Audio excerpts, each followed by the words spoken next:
I'm Mikki Meisner with Kicking Cancer Washington, here to connect the dots with Baron Robinson. Yay!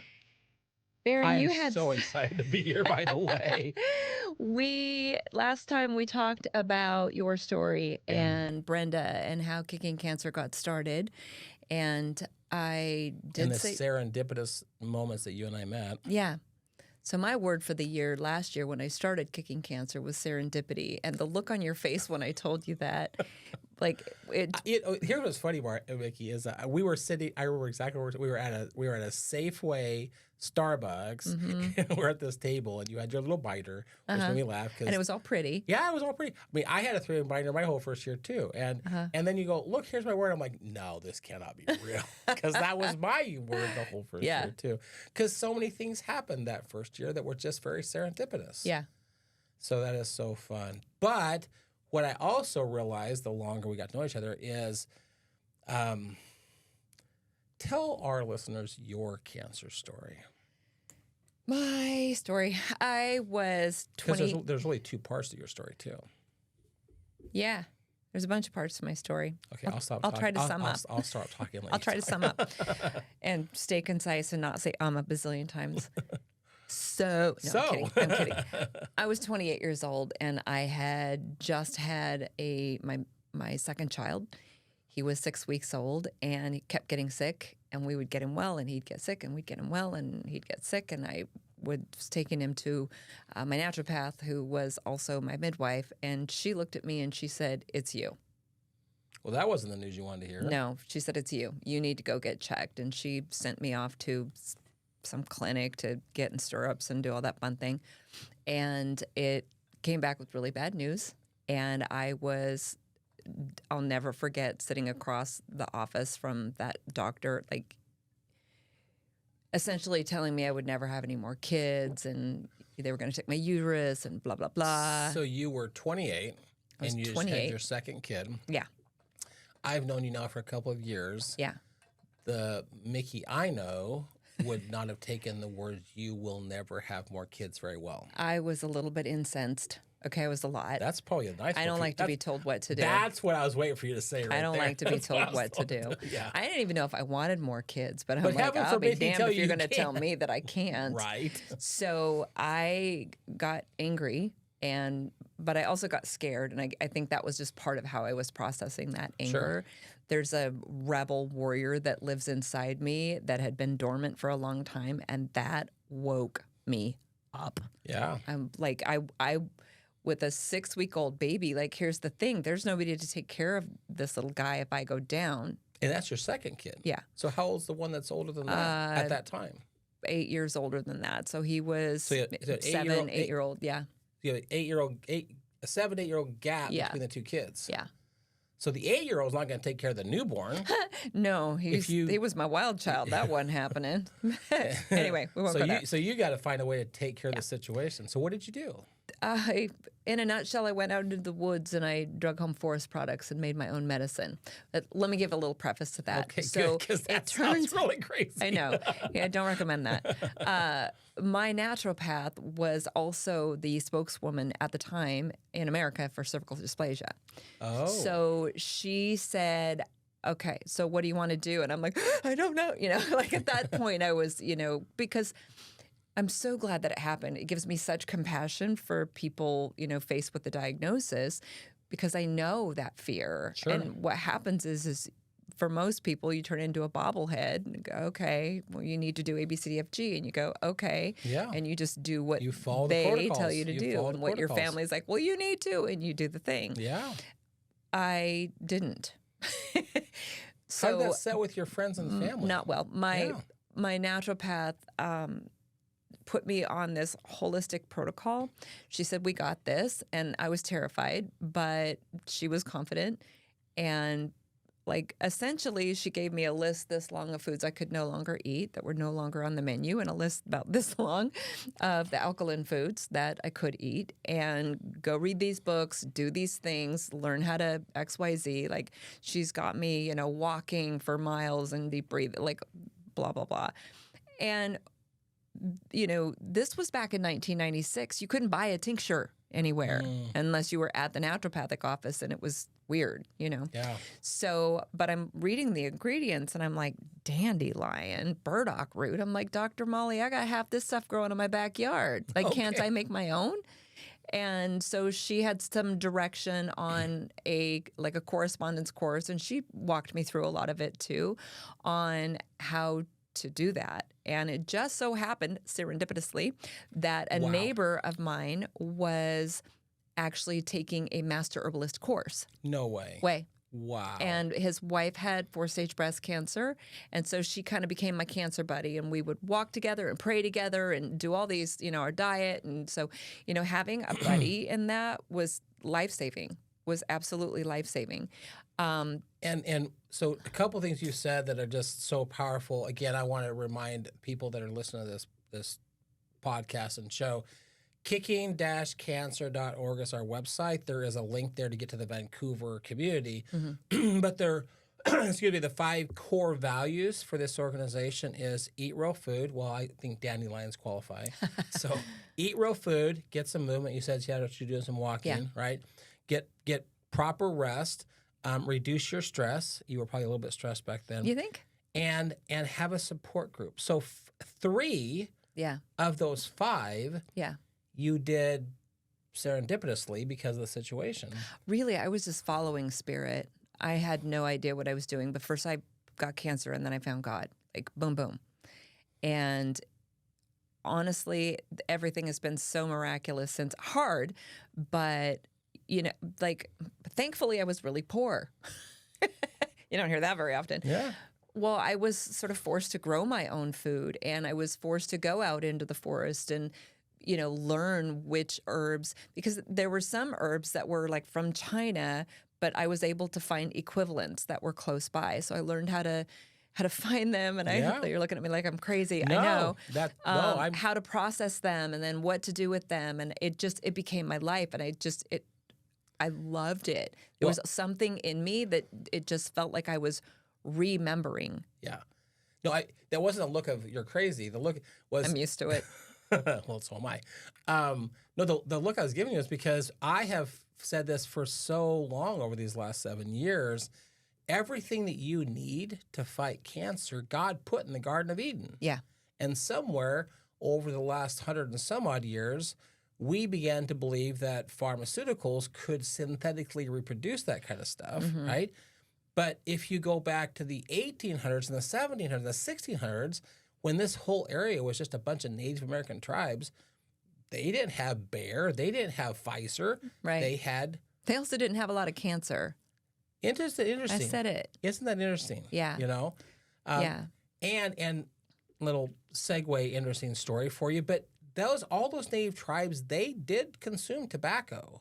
It was kind of a ceremonial thing. Right. It wasn't filled with, sugar and chemicals. No, if you go back to the East Coast, along, like where a lot of our tobacco is grown, they grew the tobacco and they smoked the tobacco as part of a ceremony. They didn't get cancer. Well, now our tobacco that we have, I don't do tobacco, but the tobacco we have now is actually soaked in sugar water to make it even. It's awful. It's not truly tobacco. I actually started smoking when I was 12 years old.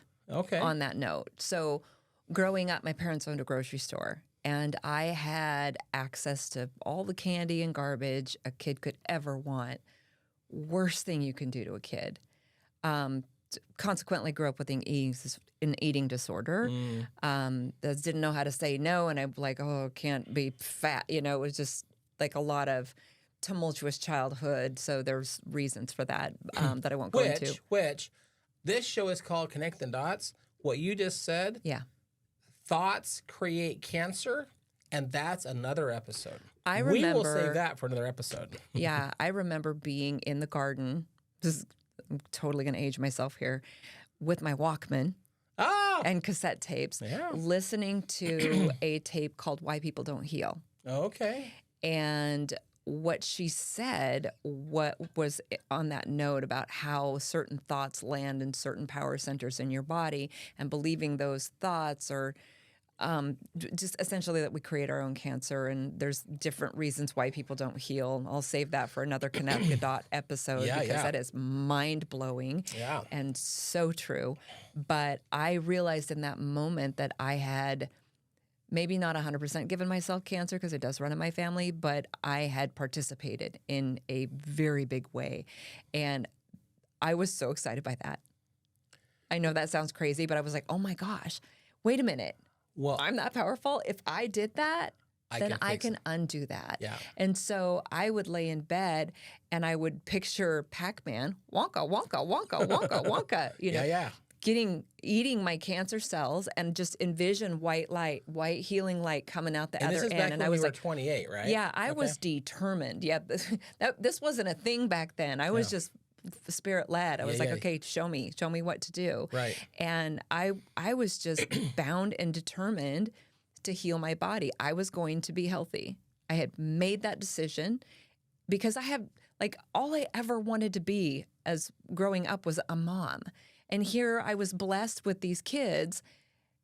And really, I'm going to die now? That's not happening. And it's like your sister, like Brenda says, I don't mind dying, but I don't want it to be my fault. I knew that I had enough wherewithal to reverse this thing, and I was just determined. And for those that missed our first episode, this is our second episode.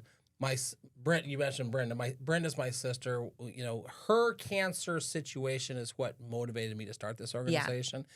And the longer you've gotten to know Brenda, you two have very common messages quite often. Like you have this, if you didn't say it, she did, and then the other. I think at this point we don't even know who said it first, but it's hysterical. It's a common thing. But. Yeah, so it took me a year of very, very disciplined diet. For the most part, raw vegan. It's not sustainable. Like my juicer was my best friend. I did a coffee enema pretty much every day for almost a year. It took a long time for coffee to smell good again after that. I can only imagine. You know, but the whole concept was very simple. Get good things into the cell, get bad things out of the cells, and then stop doing the bad things. Yeah. That's the protocol. So I'm a firm believer, even back then, that my body's designed to heal itself. So what am I doing to get in the way of that? And what can I do to help that? Right? Yeah. So I had done a lot of things to bring a lot of toxins into my life, and I needed to take accountability for that, and I needed to take responsibility for that. And so getting bad things out of my cells was, hot, cold showers. It was enemas. It was detoxes. It was... And as a person that's known you for a little while, I've taken some of your advice, and I've done that shower that you touched us. Yeah. If you take a really deep breath and you breathe through the cold. Yeah. And I've made it all the way to 30 seconds now. Yeah. But I also realized that it was beneficial. Yeah. Right. And so I keep saying I can do hard things. Yeah. Take a deep breath. It's cold. But So who told you to say I can do hard things? Was that me? Or was that Brenda? Well, Brenda said it first, but you guys say the same thing over and over again. Well, so I want to jump forward because I know we're going to run out of time with your story. 28 years old, take care of the cancer, but the dadgum thing came back, right? It's a whack-a-mole. It came back. It's a whack-a-mole. Well, it came back in the same place, and I had another child. So I'd kept it at bay for 10 years. Here's the thing. Life got stressful. And what do we do when life gets stressful? Back to old habits. We go back to old habits. Yeah. And my mother passed away, and I was in a crummy marriage, and I'd so many different ways I had given my power away and just felt defeated. And, I felt out of control. Okay. And so when I wasn't feeling good. My diet was way off course. I'd gone back to my old habits. When I got pregnant with my last baby, wasn't planned. And at first I was like, what? Amazing miracle child. He was the one I wasn't supposed to have. Okay. Remember? So I was like, wait a minute, this is a gift. because you had two, and you're never going to have a third without a third. So this was a gift. This was my miracle child. So I'm just going to embrace it. But also, I was just hungry. And I was depressed, and I was put on bed rest. So I gained upwards of 100 pounds with that baby. And I remember just kind of given up on life. And how old were you at that point? 36, 37. Okay. Yeah. So my youngest was, maybe I was 38. He was about a year and a half when I finally said, you know what? Something's not right. I knew what it was, but, pressure from the outside is like, you need to go get a pap smear. You need to go get tested. You need to do everybody. Yeah. Which is what happens when you get cancer. And then, you haven't been checked in how many years? Yeah. They're all over me. So I just went down to the clinic, and I will never forget the words that doctor, who was so condescending to me. They're not really kind when you've gone naturopathic. And because you didn't follow their protocols. No. You didn't go the path that they want. He looks at me and he goes, so let me get this straight. You had cancer 10 years ago and did nothing. And you're like, what? I did coffee enemas. I had to go in the woods and get dandelion. You need to find nothing here. That's what I said. I said, I can hear you saying it. I can hear you saying it. Let me tell you what nothing looked like. Right. And I named a bunch of those things. And he said, let me tell you something.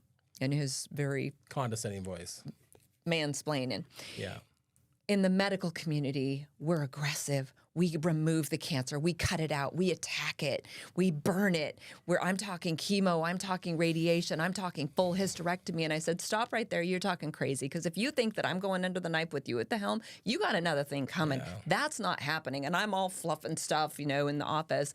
I get out of the office and lose I won't say it. Mind. Yeah, I'm like, so I call my best friend, and she's like, okay, let's pray. And so we get done, she's prayer warrior. She's all over that. And she said, Mikki, you know what to do. Do it again. Okay, and she's like, you've been down that road now. Yeah, but in that moment, that's why I say, I'm grateful it happened. I know that fear. It's like white, cold fear. So we've more than once we talked about the serendipity in your years. For the listeners that haven't followed Kicking Cancer's journey, yours was a different part of your body, but you said it came back at the same place. Yeah. Brenda started left breast, okay, and she kept it at bay for 7 years.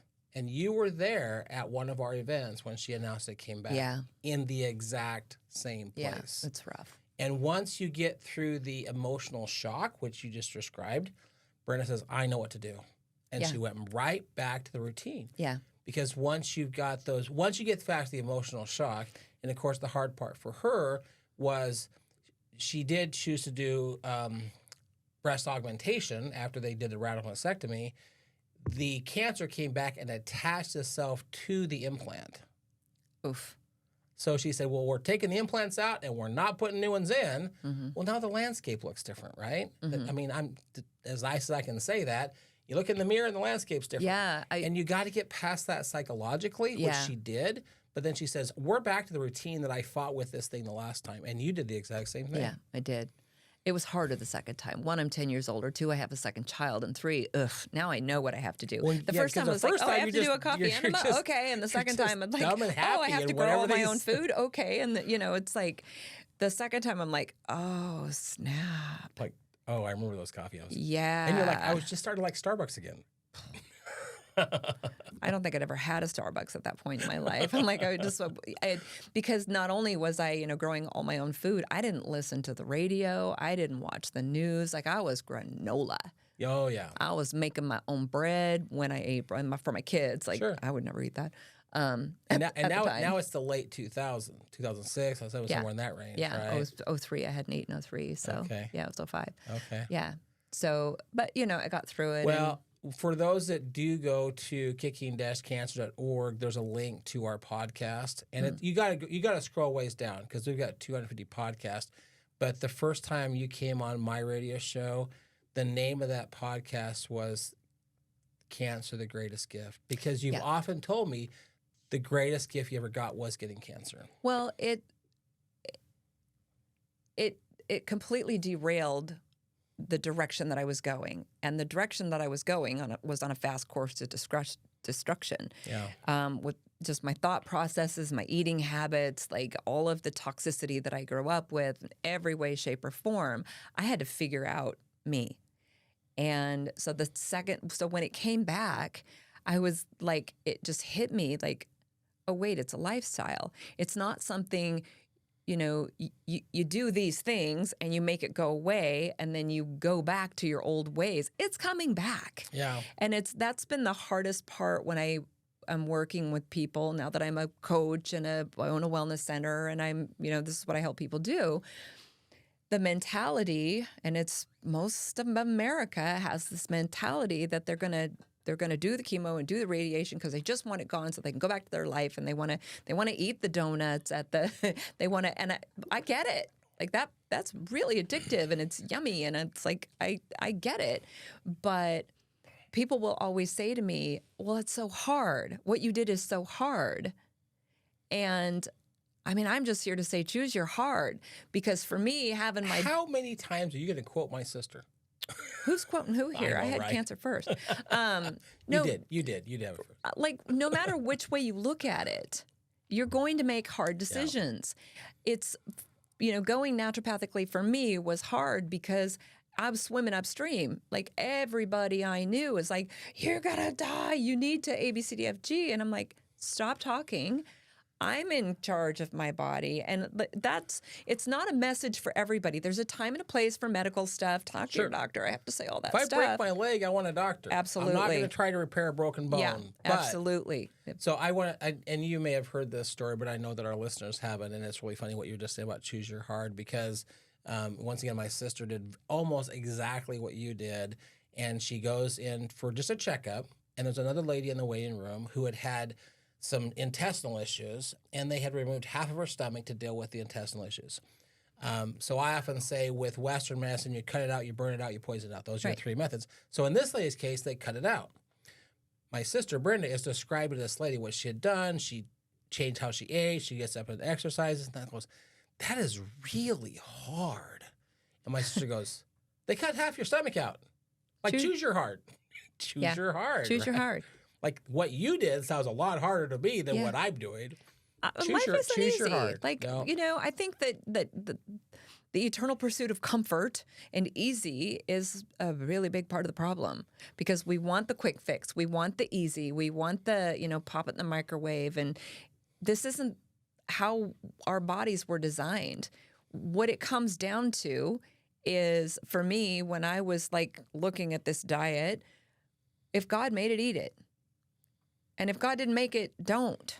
Well, it's really simple. If it takes a laboratory to create, it probably takes a laboratory to digest it, which is a whole nother show. Well, that's another podcast. Yeah. Well, I'm getting the signal from our producer over here. Hey, Marty is our producer. I love that title. We're going to give Marty as our producer. By the way, Marty is your husband, and he's doing a phenomenal job of editing this. But with those last couple minutes here, I want to leave a trailer for the listeners. Please come back and listen to some more of our shows. This is Connecting the Dots with Mikki and Baron. We're going to connect a whole bunch of dots for you. Yeah.